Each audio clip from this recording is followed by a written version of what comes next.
Hey beautiful people! Today I'll be showing you how to sew this gathered skirt.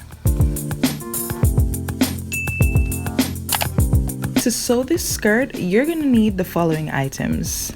I wanted my skirt to be just a little bit longer than knee length, so what I did was to cut my fabric in two, and I placed the pieces wrong sides together and pinned along the edge.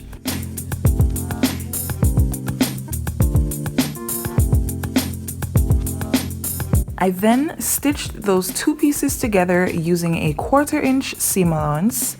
Then I turned them right sides together and stitched with a 1/2 inch seam allowance. And to finish that, I top stitched on top of my seam just to have it looking nice and flat. The waistband should be cut on the fold, and you also want to cut a matching piece of pellon interfacing.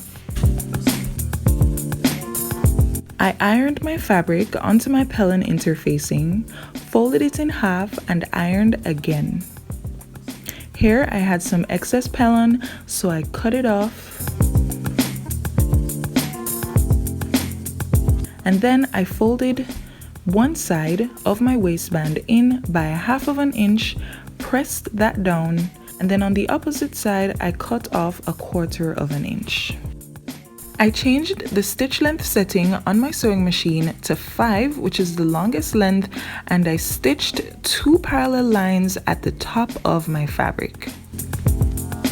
These lines are going to be so that we can pull the threads to gather the skirt.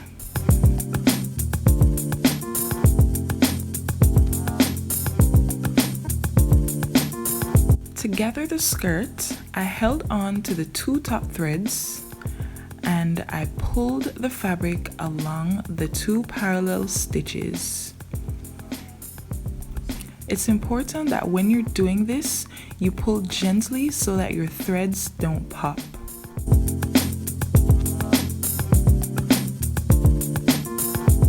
I pinned my waistband to my skirt, right sides together. I made sure that my gathers were evenly distributed. And then I went ahead and put more pins into the waistband of the skirt.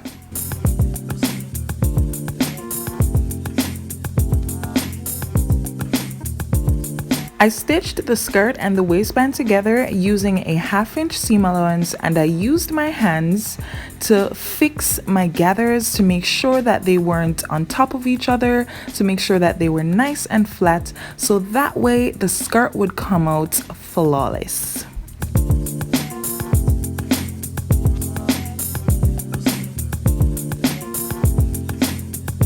This is what my waistband looks like. The next thing I did was to place a zipper on top of the raw edge of my skirt, and I made sure that the top of the zipper was in line with the fold of the waistband.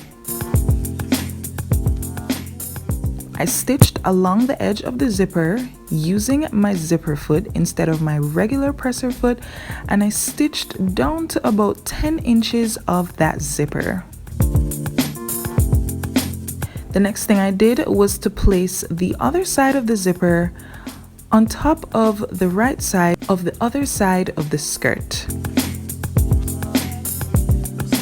I also made sure that the top of the zipper was in alignment with the top edge of the waistband, and then the next thing I did was to fold my waistband down on top of the zipper and stitched along the teeth again.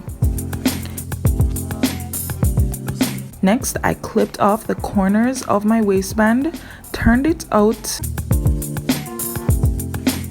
To finish this part of the skirt, I placed these pieces right sides together, stitched with a 1/2 inch seam allowance,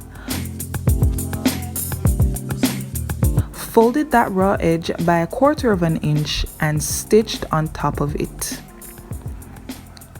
To stitch my hem, I turned it up by 1/4 inch twice, and I top stitched along the very edge.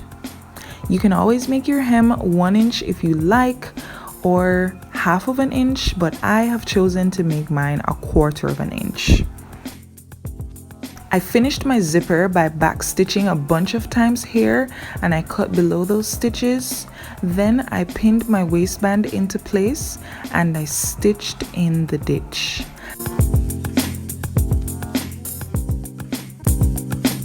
Stitching in the ditch pretty much means stitching in the seam.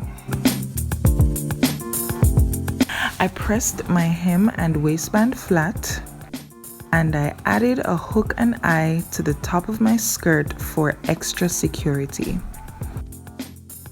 If this video was helpful for you, give it a thumbs up, share it with a friend, and subscribe to the Quaint Pursuit for more sewing tutorials.